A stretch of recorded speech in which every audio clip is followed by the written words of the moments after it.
এটি Bangladesh gymnastics federation. অবস্থান পল্টনে জাতীয় ক্রীড়া পরিষদ ভবনের নিচতলার জিমনেশিয়ামে। আষাঢ়ের কদিনের বৃষ্টিতে পানি জমে নষ্ট হতে বসেছে সব সরঞ্জাম।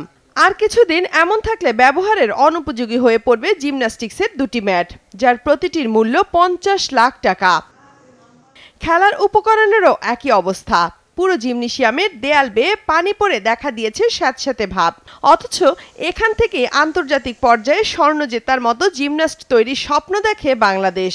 প্রশিক্ষণ নিতে আসা জিমন্যাস্টদের নিয়ে চিন্তার কথা জানালেন কোচ। আমাদের অনেকগুলো ইভেন্ট রয়েছে এখানে, যে কারণে পানিগুলো যখন ভিতরে আসে তো ইভেন্টগুলো আমাদের সেট আপ করা হচ্ছে না। আর এগুলো যেহেতু অনেক দামি জিনিস, তো এগুলো তো এখানে পানির মধ্যে রাখা যাবে না কোনোভাবেই, জিনিসগুলো নষ্ট হবে। তখন আমাদের বাচ্চারা প্র্যাকটিসও করতে পারতেছে না, আমরা ওই সুযোগটা ওদের দিতে পারতেছি না, যে কারণে আমরা অনেক ক্ষতিগ্রস্ত হচ্ছি। 3-4 বছর ধরে এরকম অবস্থা। এখানে কোনো ভেন্টিলেটর আছে, এগুলো কোনো কিছুই কাজ করে না, এসিও নাই, প্রচণ্ড গরম, আবার স্যাঁতস্যাঁতে পরিবেশ, মানে পুরা অস্বস্তিকর। একই রকম সমস্যা তৈরি হয়েছে পাশে অনুশীলনরত তাইকোয়ান্দোর প্রশিক্ষণার্থীদের। জমে থাকা পানিতে আতঙ্ক তৈরি হয়েছে ডেঙ্গু মশা নিয়েও।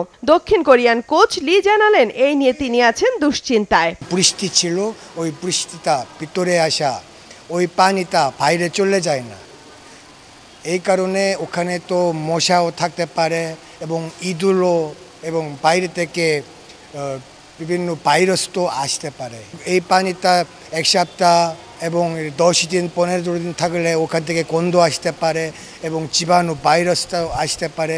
এখন বাচ্চারা সুস্থ করার জন্য, আত্মরক্ষার জন্য এখানে আসা, এরা প্র্যাকটিস করায়। কিন্তু ওই জীবাণু যদি এই বাচ্চাদের তো বেশি শক্তি নাই, এই জন্য আমি মনে করি এই ক্রীড়া পরিষদ ভিতরে এই পানি যারা সাইডে কিছু আছে, এগুলা সবসময় পরিষ্কার থাকলে আমাদের ছেলে মেয়ের জন্য, সুস্থের জন্য ভালো। তাদের দেয়া তথ্য অনুসারে জাতীয় ক্রীড়া পরিষদের পুরনো এই ভবনের ছাদে জমে আছে ময়লা আবর্জনা, যেগুলো ফেডারেশনগুলো নিজ দায়িত্বে পরিষ্কার না করলে এভাবেই জমে থাকে। তাতে ছাদ থেকে পানি সরতে পারে না। এক সময় জমা পানি দেয়াল বেয়ে নিচে পড়তে শুরু করে। এই নিয়ে জাতীয় ক্রীড়া পরিষদের যুগ্ম সচিবের সঙ্গে কথা বলার চেষ্টা করা হলেও তিনি রাজি হননি। এমনিতে জিমনেশিয়ামটিতে এসি না থাকায় প্রচণ্ড গরমে চলে প্রশিক্ষণ ও প্রতিযোগিতার কার্যক্রম। তার উপর গত কয়েক বছর ধরে বর্ষা মৌসুম এলেই তৈরি হয় পানি জমার সমস্যা।